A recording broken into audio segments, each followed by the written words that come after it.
Hello friends, today we will learn the next type of the protozoans disease, that is the एमीबेसिस। यह एक disease का नाम है जो प्रोटोजोआ के कारण होता है। देखो, अब तक जितने भी मैंने आपसे डिजीज़ सिखाया है वो कुछ हार्ड था, यानी कि उसे कुछ ज़्यादा डिटेल में पढ़ना था, और भी कुछ ऐसा कॉम्प्लेक्स वास्ट डिजीज़ जो है वो आने वाले सेशंस में होगा। बट मैं आपसे अभी ये कहूँगा कि फ़िलहाल जितने तरह का डिजीज़ को पढ़ना था जो आपका एनसीईआरटी बुक में 12th में दिया हुआ बायोलॉजी में है, उन सारे डिजीज़ को लगभग हमने कवर कर लिया है। ऐसा कुछ भी नहीं कि छोड़ा हो, बस कुछ 3-4 डिजीज़ कुछ और होंगे जिसे कवर करना बाकी है, उसे भी कवर कर लेंगे हम लोग, और उसे कवर करने के बाद पूर्णतः लगभग समाप्ति ही हो जाएगा। फिर कुछ एड्स रहेगा या फिर शायद कुछ कैंसर हो, उसका ट्रीटमेंट करना हो तो उसको आगे के सेशंस में जानेंगे, समझ गया ना। बट फिर भी ऐसा आप मान के चलिए कि जो डिजीज़ है वो लगभग ख़त्म ही हो गया, और हर एक डिजीज़ को मैंने बहुत अच्छे से बताया है आपको। और इतना ही नहीं, जितना आपका एनसीईआरटी बुक में है उससे कई गुना ज़्यादा ही बताया हूँ, समझ गया। तो ठीक उसी तरीके से हमेशा की तरह इस एमीबेसिस एक डिजीज़ का नाम है जो प्रोटोजोआ के कारण होता है, मतलब पैरासाइट के कारण होगा। तो इसके बारे में आज हम लोग पढ़ते हैं, ठीक है ना। तो लेट अस सी।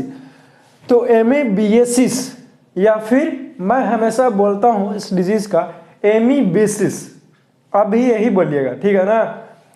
या फिर इसी का दूसरा नाम का हो, चाहे ऐसे बोलो कि एमीबेसिस ना बोल करके आप एमीबिया डिसेंट्री बोल सकते हो, कोई दिक्कत नहीं हो। क्यों? क्योंकि इसी का नाम ये है, ठीक है ना। अच्छी बात है। बता रहा हूं कि इसका कॉज क्या है, ये होने का कारण क्या रहा। तो यहां पे मैं लिखाया हूं कि it is caused by the parasite named entamoeba histolytica. याद रहेगा, अच्छी बात है। तो इंटेमीबा हिस्टोलाइटिका नाम के एक पैरासाइट है जिसके कारण एक प्रोटोजोन्स डिजीज होता है, उसका नाम है एमीबेसिस, ठीक है।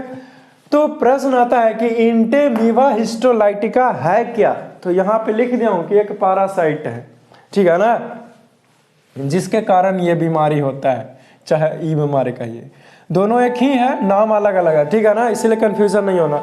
तो आप इसे क्या कीजिए, आप इसे अंडरलाइन कर लीजिए।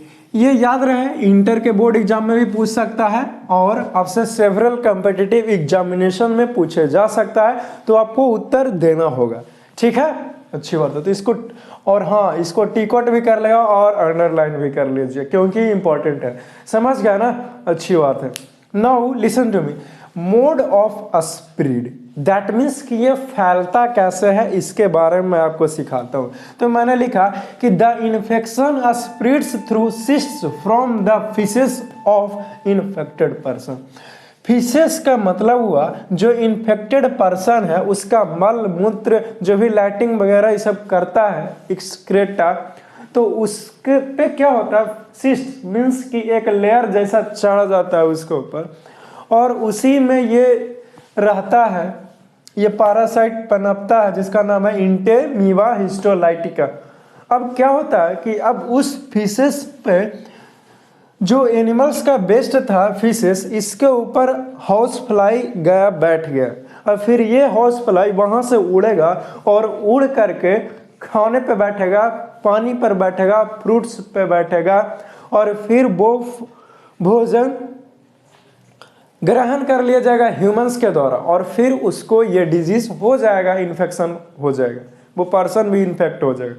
तो समझ रहे हो कि हेल्दी पर्सन जो है वो आखिरकार वो बीमारी कैसे हो सकता है इससे, इस डिजीज से।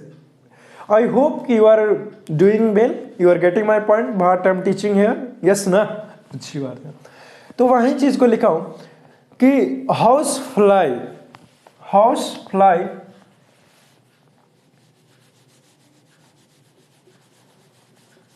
यहां पे लिख दीजिए, हाउस फ्लाई यानी कि जो घरेलू मक्खी होती है उसी के कारण ही होता है। लिखा act as a mechanical carrier, यह एक मैकेनिकल कैरियर के रूप में बिहेव करता है, और क्या किस लिए भाई? तो to transmit the parasite from the faeces of infected person to food and water, और फिर फूड वाटर को क्या करेगा? ह्यूमन बींग्स जो है उसको ग्रहण करेगा, चाहे कोई भी जानवर ग्रहण करेंगे, जो शायद जंगल में ही रहते हैं तो उसको भी हो सकता है। ठीक है, अच्छी बात है। तो समझ गया कि ये फैलता क्या है, मोड ऑफ स्प्रेड क्या हुआ? किसी को समस्या है? नहीं है, ऐसे ही फैलता है। हाँ, तो इसीलिए बी केयरफुल, मक्खी वगैरह इस सब से साफ सफाई, ये सब आगे बताऊंगा। अब सिम्टम्स के बारे में जानते हैं कि सिम्टम्स में क्या है।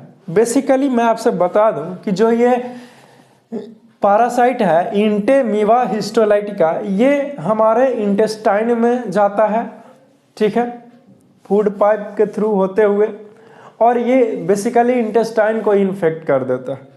और जहाँ पे इन्फेक्ट कर दिया, जिसका सिम्टम्स ज़्यादा उभर कर बाहर आया, वहाँ पे अल्सरेशन यानी कि फोड़ा फुंसी, पस समझते हो, पस हो जाता है, जैसे घाव वगैरह हो गया तो कैसे पस रहता है, ठीक उसी प्रकार से ये सेल्स के अंदर में ये ऐसा हो जाता है। अल्सरेशन का हिंदी मीनिंग समझिए फोड़ा फुंसी, ठीक है।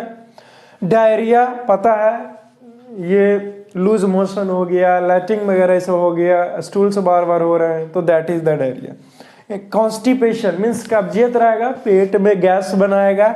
नेक्स्ट लिखा हूँ abdominal pain and cramps. Abdominal pain यानी कि पेट में दर्द हुआ, ऑब्वियस सी बात है, डायरिया है, कॉन्स्टिपेशन हो रहा, तो पेट में तो एब्डोमिनल पेन तो उखाड़ना ही उखाड़ना, ये तो कोई रोक नहीं सकता है ना। क्रैम्प्स को समझिए, क्रैम्प्स को अगर समझाना चाहूँ तो अचानक शरीर में ऐंठन जैसा महसूस होना, दैट इज द क्रैम्प्स, उसे ही क्रैम्प्स कहते हैं। मसल्स में शोर रहेगा, ऐसा लगा जैसे इस प्रकार से ऐंठन जैसा हो रहा, तो उसी को क्रैम्प्स बोलते। स्टूल विथ ब्लड और म्यूकस, तो सेवरल केसेस में क्या पाया गया है कि जो स्टूल होता है यानी कि जो लैटिन है, उसके उसी के रास्ते उसके साथ साथ ब्लड भी आने का संभावना। हालांकि यह रेयर है, हो भी सकता है, नहीं भी हो सकता, लेकिन कुछ कुछ केसेस में होता है, तो इसीलिए मना पुली।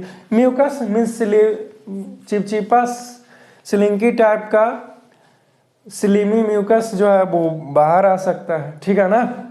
तो आई होप कि आपने सीखा होगा एमीवेसिस नाम का इस डिजीज के बारे में।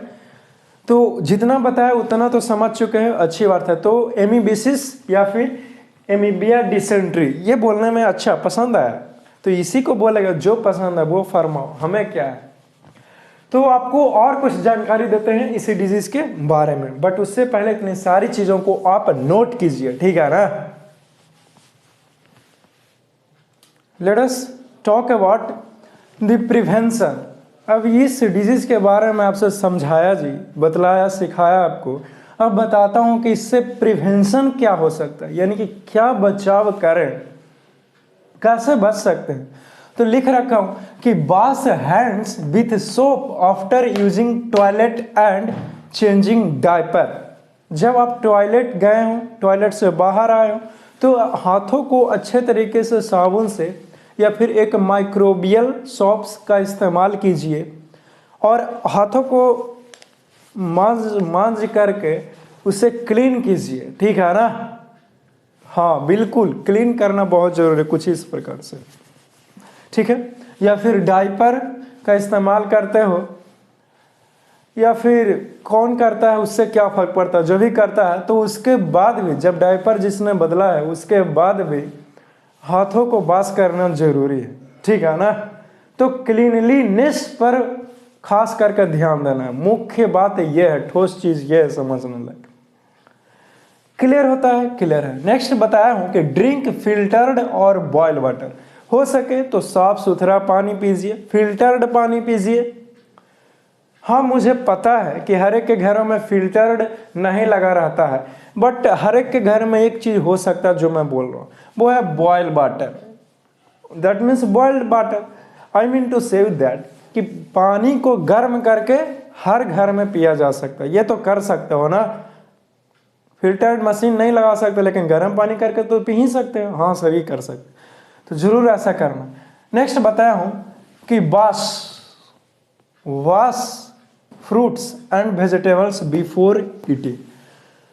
खाने से पहले फल को, फ्रूट्स को, सब्जियों को अच्छी तरीके से धोइए और फिर खाइए, ठीक है सर, सब्जी को धो के खाएंगे थोड़े, उसको बनाएंगे कि कहा है कुछ लोग कच्चे भी खा सकता है, तो जैसे भी खाओ बट उसको बास करना बहुत ज़रूरी है, ठीक है ना। अब तुम बास में कह दो कि फ्रूट्स क्या धोना, मुंह धो करके आया हूँ ना, तो फिर इसी से हो सकता है बीमारी, डिजीज फैल सकता है। इसीलिए इतनी सारी चीज़ों को ख्याल रखा करो। नेक्स्ट बताऊँ, अवॉइड ईटिंग अनहेल्दी फूड। ऐसा कोई भी खाना नहीं खाना है जो अनहाइजेनिक है, अननेसेसरी है, जंक फूड है। जैसे में जंक फूड हो सकता है, अब तुम गया इधर से, जंक फूड बहुत सारा हो सकता है, पिज़्ज़ा, बर्गर, चाउमीन, नूडल्स, चाट, ये सब, मोमोज, पिज़्ज़ा, गोलगप्पे का जो शौकीन हो गए हो, तो इतनी सारी चीज़ें जो रोड पर है, अब सारा का सारा धूल उसी में आके बैठ गए और तुम गए जाकर खाए बड़े चाव से, आहा। अब फिर आपको क्या पता, अब सारा बीमारी के घर लेके चल गया, पेट खराब हो गया, कॉन्स्टिपेशन हो गया, फिर इस प्रकार से शिकायत आएगा ही नहीं, ऑफ कोर्स है। तो याद रहे, ये जो 4 ठो प्रिवेंशन बताया है वो सिर्फ ना इस डिजीज से लड़ने में मदद करेगा आपको, बल्कि और भी बहुत सारे डिजीज में इतनी सारी चीज़ों को आपको ध्यान देना चाहिए। इनफैक्ट कोई भी बीमारी हो, ये रामबाण इलाज तो करना ही चाहिए, ठीक है ना, अच्छी बात है। नेक्स्ट बताऊं कि क्या कोई डायग्नोसिस हो सकता है, क्या पता कैसे लगाएंगे, तो बताऊं कि it is made through microscopic examination of the stool sample. जो स्टूल है, लैट्रिन वगैरह ऐसा, उसका एक सैंपल उठाया जाएगा और उसको माइक्रोस्कोप में इस प्रकार से एक्सक्रेटा जी, ह्यूमन एक्सक्रेटा का इस्तेमाल कर करके वहाँ पे माइक्रोस्कोप में एग्जामिनेशन किया जा सकता है, पता लगाया जा सकता है। खैर अब तो बहुत तरह तरह के चीज़ें आ चुका है ना, तब वो आपको और आगे डॉक्टर बताया कि कैसे करना है। नेक्स्ट बताऊं कि इसका ट्रीटमेंट क्या है, किसी को हो गया तो इलाज क्या है, इससे बचेंगे कैसे। तो यहाँ पे मैं आपको जानकारी के लिए मैं बता दूं कि बताया हूँ, it is treated by metronidazole, याद रहेगा, एंड टिनिडाजोल। 2 टैबलेट, 2 अलग अलग टैबलेट का नाम है। इसका इस्तेमाल करके आप एमीबियासिस नाम का डिजीज से ठीक हो सकते हो, छुटकारा पाया जा सकता है। और बाकी क्या टैबलेट्स चलेंगे वो आगे आपको चिकित्सज्ञ, विशेषज्ञ, रोग विशेषज्ञ आपको बताएंगे, ठीक है ना। तो आई होप कि आपने सीखा होगा। तो इस टैबलेट को ध्यान में रखना और याद रखना, ठीक है। कॉम्पिटिटिव एग्जाम में पूछ सकता है, बोर्ड एग्जाम में ना के बराबर उम्मीद है पूछने का, ठीक है ना। और बाकी अगर पूछता है तो इतनी सारी चीज़ों को देखिए, लिखने का तरीका जो है बहुत आसान होता है, बट बात यह है कि आप उससे जानिए तब ना, जरा सा कुछ दिमाग लगाइए, जो क्वेश्चंस है बहुत इजीली सॉल्व हो जाता है, ठीक है ना। जैसे देख लो, मान लो ये कुछ प्रिवेंशन लिखा हो और इसमें हर एक में अप्लाई कर दो कि अवॉइड ईटिंग अनहेल्दी फूड, इसमें वॉश हैंड्स बिफोर, इस प्रकार से। लेकिन जरा सा कुछ बुद्धि लगा करके, सच में ऐसा हो सकता है ना। अब कुछ ही बोल रहा है, अवॉइड्स के केस में लिख दे अवॉइड ईटिंग अनहेल्दी फूड, ऐसे होता है जी। तो ख्याल किया करो कि कुछ भी नहीं लिखो, ठीक है। आई होप कि आपने सीखा होगा जितनी सारी चीज़ों को मैं बताना चाह रहा।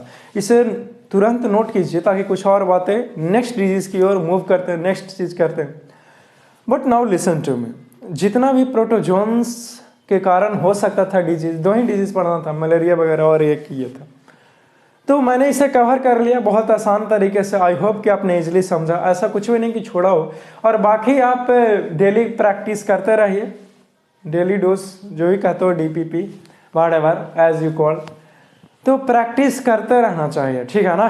कहीं प्रॉब्लम्स आ रहा है तो गूगल पे भी सर्च कर सकते हो, मैसेज कर सकते हो, जो भी नज़दीकी टीचर है उससे कंसल्ट कर सकते हो, ठीक है। बट क्वेश्चंस का कुछ तो प्रैक्टिस किया कीजिए। डेली टाइम नहीं मिलता है, कुछ ही बार कर लिया है ना, लेकिन करना चाहिए। इसे लिखिए ताकि कुछ और बात आगे बताऊंगा, ठीक है ना। चलो लिख लिया होगा, आई होप कि इसे मिटा दे सकते हैं। नाउ अब यहाँ से आपका एक टर्निंग पॉइंट आता है, दैट मीन्स कि अब जितना डिजीज पढ़ाया अब उससे अब अलग टॉपिक आता है, या फिर यूँ कहिए अब न्यू टॉपिक है आपका, और उसका नाम है डिजीजेस कॉज्ड बाय हेलमिंथ्स। अब हेलमिंथ्स के चलते, हेलमिंथ्स के कारण जो डिजीज होगा, अब इस डिजीज, अब उन सारे डिजीज के बारे में मैं आपको सिखाऊंगा। तो हेलमिंथ्स के कारण क्या डिजीज हो सकता है?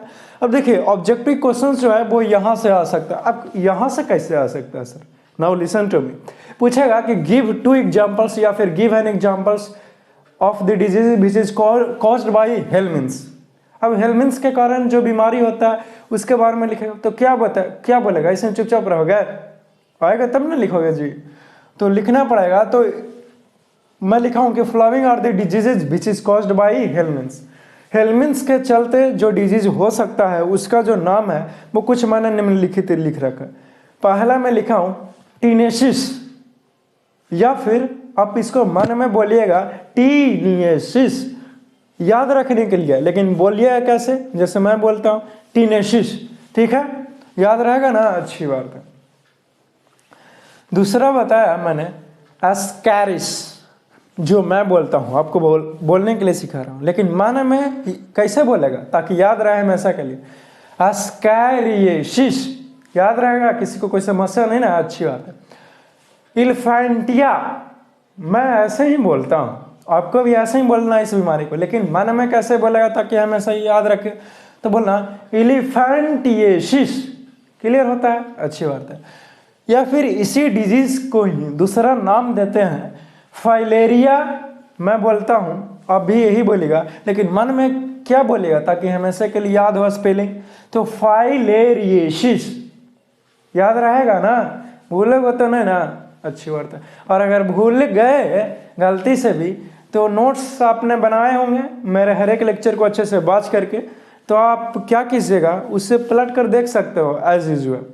तो समझ गए कि यहाँ से कैसे ऑब्जेक्टिव क्वेश्चंस आपसे पूछे जा सकते हैं।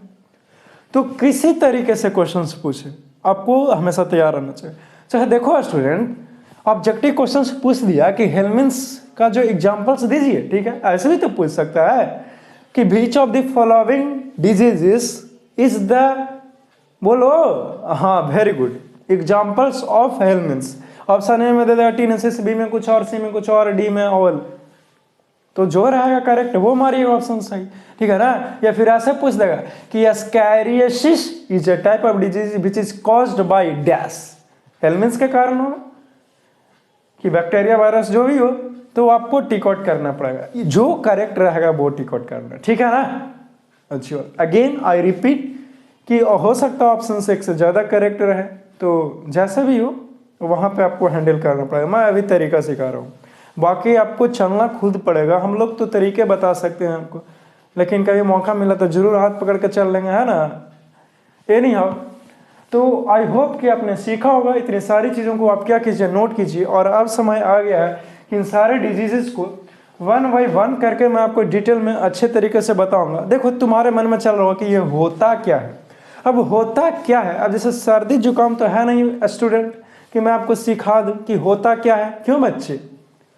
अब होता क्या है ये जानना है तो आपको पढ़ना पड़ेगा ना जी, किसके चलते हुआ, उसका सिम्टम्स क्या है, प्रिवेंशन क्या है। अगर इतनी सारी चीज़ों को कवर करते हैं कोई भी डिजीज के बारे में, तो होता क्या है इसका आंसर खुद ब खुद मिल जाएगा। Completed, are you getting my point? Yes sir. सिर्फ मुस्कुराने से थोड़ी होगा, बोलना भी पड़ेगा। नहीं देख रहा हूँ तो क्या हुआ, फिर भी बोलना यस सर। एनी हाउ, चलो ठीक है ना।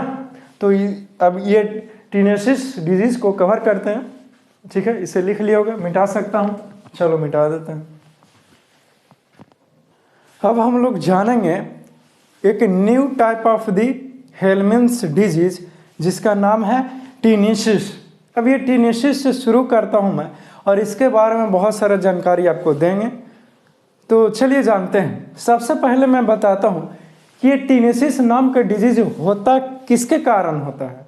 तो मैं लिखा हूँ कि it is caused by the adult tape warm. एक टेप वॉर्म है जिसके कारण होता है, जिसका क्या नाम है जी, तो मैंने लिखा है टीनेसिया सोलियम।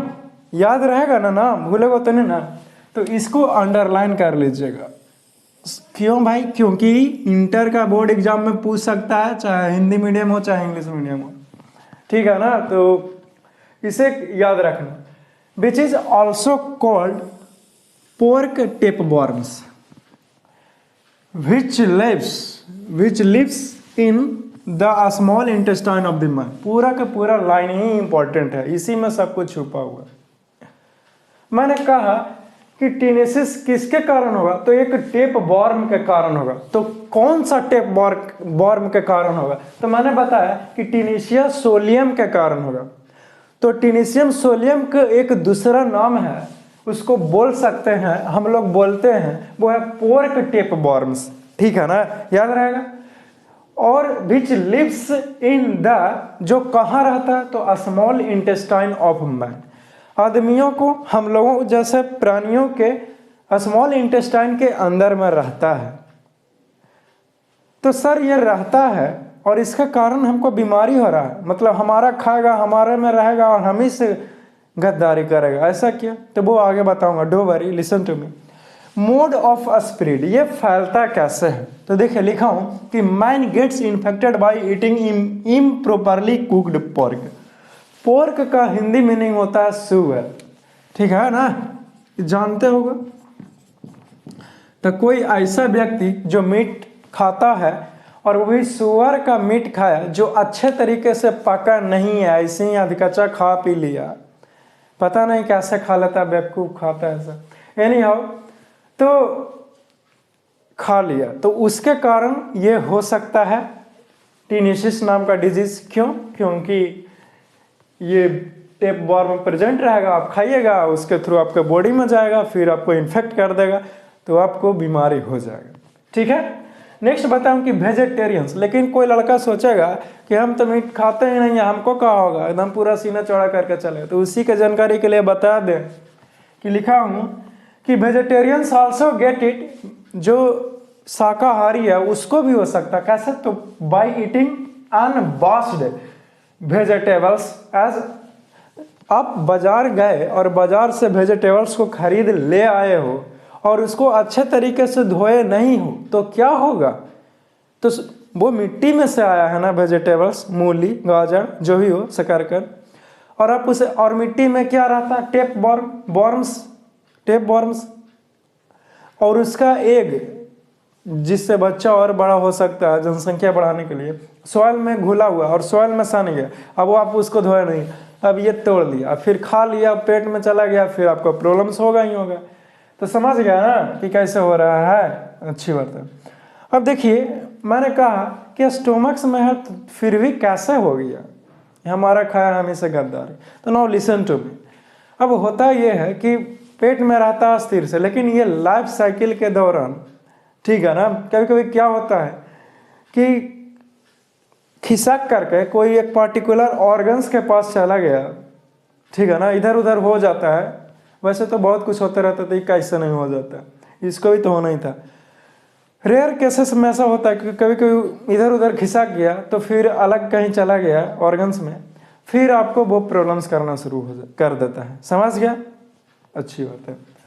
नेक्स्ट बताऊं कि इसका सिम्टम्स क्या है, ये टीनेसिस नाम का डिजीज का क्या सिम्टम्स है, क्या लक्षण है, तो क्या क्या कर देगा, वही होता क्या है, तो अब पेट में दर्द कर देगा, दर्द करने देने वाला बीमारी है, उल्टी आएगा, वोमिटिंग, फील्स डिस्कम्फर्ट, अजीब जैसा महसूस होगा, अच्छा नहीं महसूस कर रहे हो, लॉस ऑफ एपेटाइट मीन्स भूख मर जाएगा, भूखमारी नहीं, भूख मर जाता है उस दौरान, ठीक है ना, विच इज ऑल्सो कॉल्ड एनोरेक्सिया, याद रहेगा ना, लिखा हूं या फिर मैं इसे हमेशा रिकॉल करता हूं जो आपको बता रहा हूं, एनोरेजिया, ताकि आपको अच्छे से याद रहे, ठीक है। तो अरे नहीं समझे जी, एनोरेजिया क्या है, अरे भूख नहीं लगता है तो उसको बोलते हैं एनोरेजिया हो गया तुमको, या फिर एनोरेक्सिया, बहुत चीज बोल सकते हो, जो पसंद है वो बोल दो। वीकनेस, कभी कभी रेयर केस में कमजोरी भी महसूस होने लगता है। ऑफ कोर्स दिमाग लगाने वाली बात है कि भूख ही मर गया, खाना ही नहीं खाया हुआ, ताकत कहाँ से मिलेगा। तो इतनी सारी चीज़ें जो है वो शिकायत है, वो दिखता है किसी को भी टीनेसिस हो गया है तो। समझ गया ना जी, किसी को तकलीफ है नहीं ना, अच्छी बात है। तो पूछेगा कि टीनेसिस के एक्सप्लेन हेलमिंथिस डिजीज नेम्ड टीनेसिस, तो लिख सकते हो ना सर, और कुछ बताना है, हाँ जरूर बताता हूँ। तो इतनी सारी चीज़ों क्लियर होना चाहिए ताकि कुछ और आपसे बातें कर सकें, ठीक है। तो आई होप कि अपने समझे होंगे, जैसे जैसे बोलता हूँ वैसे वैसे समझते चलिए और फिर लिख लो पीछे से, ताकि खुद ताकि लेक्चर बंद हो जाए तो खुद से भी समझ सकते हो रिवाइज करके, और जो ही बुक से उसको पढ़ना, और तो कुछ करना ही नहीं। कितना आसान है। चलो आई होप कि लिख लिया, मिटा देते हैं। बहुत सारे चीज़ों का जानकारी मैंने दिया आपको। अब बताता हूँ प्रिवेंशन के बारे में, आखिरकार बचेंगे कैसे। प्रिवेंशन तो बताया नहीं सर, तो नाउ लिसन टू मी। बताया जा रहा है कि ईटिंग प्रॉपरली कुक्ड फूड, हमेशा वैसे खाने का इस्तेमाल कीजिए जो अच्छे तरीके से पका हुआ हो, ठीक है ना, पका करके भोजन करो, समझ गए। Maintain hygienic and good sanitation, इस चीज़ पे गौर कीजिएगा। क्लीनलीनेस पर तो ध्यान रखोगे ही, साफ सफाई पर ध्यान रखोगे, बट किसान भाई लोग या फिर वो नहीं सुन रहे होंगे शायद मेरे लेक्चर को, तो जो भी बच्चे देख रहे हैं जिनके फादर किसान है, उनसे ज़रूर ये बात सिखाइएगा। चाहे ये मैसेज हर एक को फैला देना कि सर ने ऐसा सिखाया था, कि जब आप खेती बाड़ी करते हैं खाने पीने वाले चीज़ों को, तो कुछ कुछ लोग समझता है कि चलो भाई खेती ही तो कर रहे हैं, कैसा भी पानी लाओ और इसमें डाल दो, हो जाएगा फसल। खाई कर रहा है, चाहे उसी में भैंस धो दिया है, चाहे जो कर दिया है, मतलब जैसा पानी रहा है सब कर दिया, उन्हें से देख रहा नाली बहाइले है।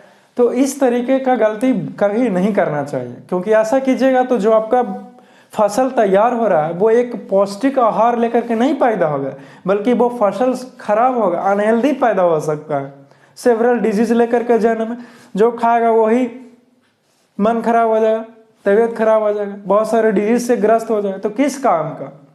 तो करना क्या है आपको, हमेशा एक अच्छा साफ सुथरा वाटर का इस्तेमाल कीजिए, ठीक है ना। इससे फसल का जो स्ट्रेंथ है वही बढ़ता है, रिजिडिटी बढ़ेगा, और क्या ही कहना, बीमारियों से लड़ने का क्षमता भी बढ़ता है। बहुत सारी चीज़ें खराब पानी से करेंगे आपका फसल शायद खराब हो सकता है, नष्ट हो सकता है। एनी हाउ, लेकिन आपका फसल नष्ट हो चाहे नहीं है, लेकिन हम जैसे मासूमों का तबीयत जरूर खराब हो जाएगा। इसीलिए हमेशा अच्छे पानी का इस्तेमाल करोगे, ठीक है, अच्छी बात है। नेक्स्ट बताया हूँ कि वॉशिंग द वेजेट। अब ये मत कहना कि कहाँ से आएगा, अब कैसे आएगा आप जानो, आप काम कर रहे हो, है ना, मैं तो बताने के लिए हूँ सिर्फ। एनी हाउ, बहुत सारी हो गई तरह की बातें, आप कुछ काम की बातें कर लीजिए। लिखा हूँ कि washing the vegetables before cooking. देखो आप मार्केट गए, सब्जी लाए, कांदे वाला लो, इस प्रकार से चाहे जो भी लाया आपने, तो उस सब्जी को अच्छे से धोइए। धोने के बाद उसे, अब मुझे नहीं पता काटेगा क्या करेगा, ऐसे ही जाके खा जाएगा, बट उसे अच्छे से धो और फिर पकाओ बढ़िया से, और फिर जाकर खाओ। लेकिन याद रहे, वॉशिंग हैंड्स बिफोर ईटिंग। लिखा हूँ कि खाना खाने से पहले अपने हाथों को एक बार जरूर धो लें अच्छे तरीके से, ठीक है ना। पता नहीं कि दिन भर में कोची कोची छू छा के आता है, इन्होंने बोलते रहते हो। एनी हाउ, हाँ मैं भी हमेशा धो के खाता हूँ, ऐसे ऐसे बातें करूँ तो मुझे भी शामिल कर लिया करो। अरे मैं क्या दूर हूँ तुम लोगों से, है ना, मैं नहीं हूँ दूर, लेकिन तुम जरूर हो, क्योंकि तुम मुझे देख रहे हो, मैं तुम्हें नहीं देख रहा, है ना।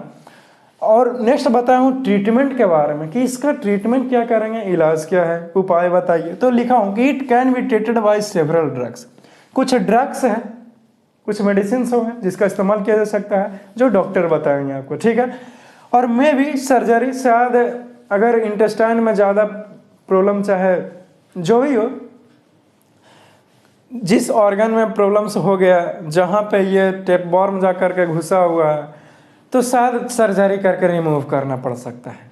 लेकिन घबराना नहीं है, क्यूरेबल है, ठीक हो सकते हो, ठीक है। जो भी पैसा लगा सर्जरी में ना, लेकिन ठीक तो हो जाओगे ना, अच्छी बात है।